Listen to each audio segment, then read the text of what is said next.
കോഴിക്കോട് മാറാട് ഭജനമഠം അടിച്ചു തകർത്ത കേസിന്റെ മുന്നോട്ടുള്ള പോക്കിൽ അതൃപ്തിയും ആശങ്കയും പ്രകടിപ്പിച്ച് അയ്യപ്പ ഭക്തർ.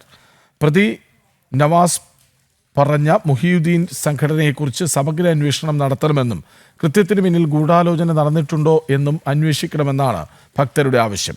അതേസമയം പോലീസുകാരെ ആക്രമിച്ചതിനും മതവികാരം വ്രണപ്പെടുത്തിയതിനും 332, 298 അടക്കം ഗുരുതര വകുപ്പുകൾ ചുമത്തിയാണ് പ്രതിക്കെതിരെ കേസെടുത്തിരിക്കുന്നത്.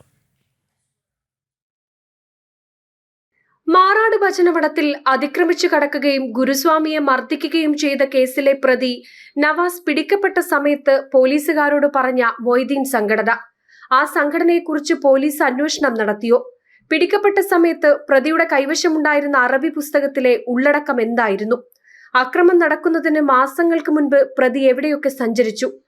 ഈ സംഭവവുമായി ബന്ധപ്പെട്ട് ഗൂഢാലോചന ഉണ്ടായിട്ടുണ്ടോ?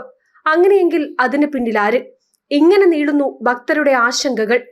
ഇപ്പോൾ നമ്മുടെ ഈ കേസിൻ്റെ വിഷയത്തിൽ ഞങ്ങൾ ഈ പ്രദേശത്തുള്ള ഈ അയ്യപ്പ ഭക്ത സംഘത്തിലെ ആളുകളൊന്നും തൃപ്തരല്ല. കാരണം കേസ് നേരായ രീതിയിലാണോ നടക്കുന്നുള്ളൊരു സംശയം ഞങ്ങളുടെ ഉള്ളിലുണ്ട്. അതുകൊണ്ട് ഈ അന്വേഷണം സർക്കാരും അതേപോലെ തന്നെ ജില്ലാ ഭരണാധികാരികളും പോലീസ് ഉദ്യോഗസ്ഥരും ഒന്നും കൂടി ഞങ്ങളെ ഈ പ്രദേശത്തുള്ള സാധാരണക്കാർക്ക് ഇടയിൽ ഒരു വിശ്വാസം ഉണ്ടാക്കുന്ന രീതിയിലുള്ള ഒരു കേസ് നടപടികളും കാര്യങ്ങളും മുന്നോട്ട് കൊണ്ടുപോകുന്നുണ്ടെന്ന് ഉറപ്പുവരുത്തേണ്ട ഒരു സാഹചര്യം കൂടി ഞങ്ങൾക്ക് ബോധിപ്പിക്കാനുണ്ട്. ഭജനമഠത്തിൽ അതിക്രമം നടന്നിട്ട് ഇന്നേക്ക് 10 ദിവസം പിന്നിടുകയാണ്.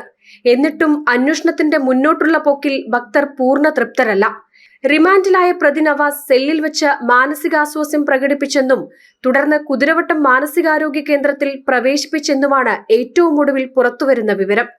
അതേസമയം പ്രതിക്കെതിരെ വ്യത്യസ്ത വിഭാഗങ്ങൾക്കിടയിൽ ശത്രുത വളർത്തുകയും ഐക്യമില്ലാതാക്കുകയും ചെയ്തതിനും മതവികാരം വ്രണപ്പെടുത്തിയതിനും 332, 298, 109 തുടങ്ങിയ ഗുരുതര വകുപ്പുകൾ ചുമത്തിയാണ് പോലീസ് കേസ് രജിസ്റ്റർ ചെയ്തിരിക്കുന്നത്.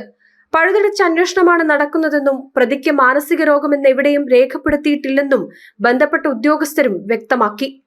ജനം, കോഴിക്കോട്.